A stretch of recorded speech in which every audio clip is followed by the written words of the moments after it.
Naniniwala si dating Senador Antonio Trillanes IV na pakana ni dating Pangulong Rodrigo Duterte ang kumakalat na pulveron issue kay Pangulong Ferdinand Marcos Jr.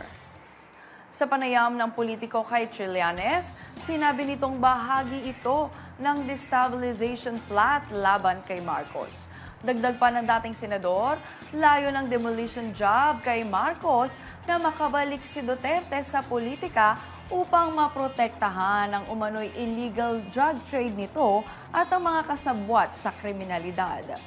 Kasama na rin dito ang pangamba ng dating Pangulo sa isinagawang investigasyon ng International Criminal Court sa drug war nito na siyang umupo bilang leader ng bansa.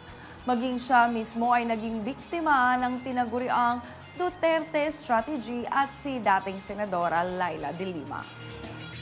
Yan ay parte ng isang destabilization plot. No? Yan ay communications plan na nila yan.